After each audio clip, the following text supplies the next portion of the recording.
Produce and Destroy. Hello. First of all, quick question. Can you tell us a little bit about your background, how you started, where you're from, and even more importantly, what race you are? What? It's a racist question. From Los Angeles.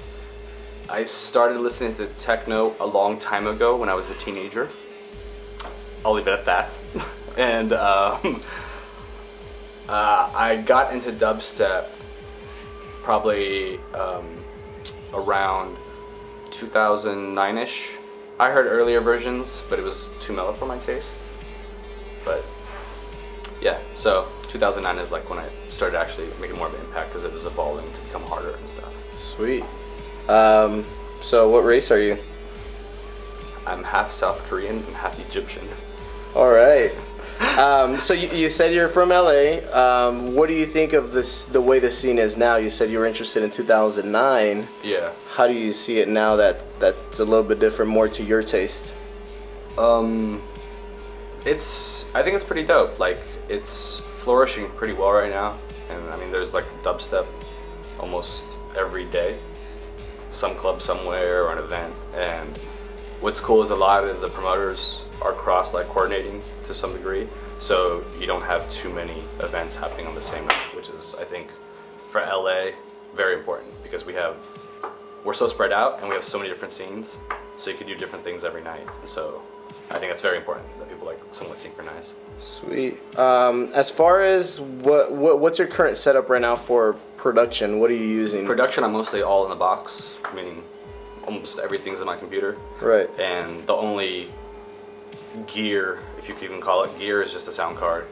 Okay. What about like software wise? What software do you use? I use Logic, and I use various soft synths. Obviously for dubstep, Massive is a big one.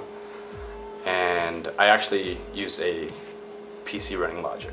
So for all those people out there who go, I don't have the money to get a desktop or this and that, there's actually ways around it if you buy specific hardware that fits the need. And it's not Hackintosh, so you can do Apple updates and everything. Oh, nice. Do you have any tips for people starting out to make dubstep, or any insider? For sure. I didn't have that many people show me anything at all. The two things that helped me produce dubstep was YouTube tutorials. There's a cajillion of them for every little aspect almost. And also Computer Music Magazine, based out of the UK. They do a lot of production masterclass tutorials, and sometimes on YouTube you could find them. So that helps a lot. Like, I learned, I think, a lot from Subscape's computer music tutorial, and several other artists, high ranking, stuff like that. So it's really cool just to see like how to work with frequencies, and a lot of those Subscape in particular uses Logic, so that I could easily apply everything I saw on that. Awesome. How would you describe your sound? There's definitely a particular sound that you have. How would you describe it? I would say, I guess it's somewhere in between like the harder bro step and then the melodic stuff. I like some of like the harder stuff, but I still need a melody, so that will always prevail somewhat to me. Because if it's just like one noise that's going on and on, it has to be a very well sculpted like noise, you know, like excision style stuff, where it's just you can tell there's a lot of work that was put into it.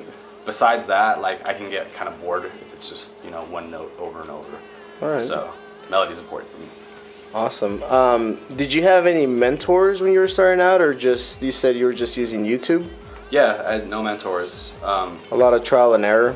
Yeah, you know, just playing with it, and then, you know, just learning software a lot. A lot of people, they'll go through presets, and for software synthesis, like, you should actually learn how to use, how to create synthesizer noises from scratch, and then you can kind of use any software synth and know how to shape it. And it even works on hardware. Sweet. Are there any producers right now that you have an eye out on, you know, other than like the bigger ones, like anyone that you see up and coming that's coming out with a different sound or something that interests you? It doesn't have to be small, it could be huge. Yeah, actually there's just so much variety. I mean, it's hard for me. I'm so picky. It's hard to like have a certain producer that's consistent. It's always hit or miss with a lot of stuff. So I mean, I would say just the whole scene in general influences me because there's no rules. So it's just I hear so many little things that influence me. I like that a lot. Where do you see dubstep going from what you've encountered from 2009 to now? I think right now everyone's feeling out all the different subgenres of dubstep, and it's still finding itself. So it's going to be interesting, I think, in the next year or two, because right now there still is really no defined, I mean, besides like the 140 BPM and subs, there's no defined set of rules, which is, I think, amazing, because you start hearing all these different cross genres. Of course, I think one of the bigger ones you hear is electro and dubstep. Right. And I'm okay with some of that. I like some of the harder stuff mixed with it. And then, you hear the very airy, singy dubstep and stuff. So I don't know. We'll see what happens over the next year or two and see like what genres or subgenres actually become more defined of like, oh, this is this and this is this and this is this. Cool. But there's too many. No, yeah, I'm a fan of that whole cross genre from all kinds of styles. Some of it doesn't work so good, but other stuff. It's that's music, and not all music is gonna be good for anything. But I think it's cool because like you'll hear something where it might start off like, oh, this is gonna be like purpley or mellow, but then it gets super hard, and then vice versa. So cool. So you've been doing monthly giveaways on your website. What's your website? ProduceAndDestroy.com. Awesome. Fully spelled out. Cool. And starting 2011 at the beginning, at the end of every month, I give out a free remix. Sweet. So if there's any remix suggestions, also I take them. Awesome. What track are we gonna put up on BwompBeats.com? Oh, we're gonna put early, before the end of the month, the Daft Punk Aerodynamic remix that I did, and it's one of my favorite Daft Punk tracks. I wish they redid it because when it originally came out, the sound quality is like kind of bad. But it's such an old track. But yeah, I love that track. The melody, the guitars. Awesome. Yeah. No, I've definitely noticed from the first free one that you gave away to like now, there's definitely like a transition of. It sounds a little bit different than your normal style. Yeah. Does that usually have to do with the tracks that you decide to remix, or how does that kind of work itself out? Nah, this one in particular, I decided to go a little bit harder on the first drop than my normal stuff. I don't know. Like I said, I'm a fan of the hard stuff, and I want to make more of the hard stuff, but I have so many melodies stuck in my head, so it's better to get those out first instead of putting them on hold and then get around to it when you can. Because if you have ideas for producing or anything like that, like if you put it on hold and then like, oh, I'm just gonna do that later, sometimes you'll forget. So I know some people, they write it down and all that stuff. Cool.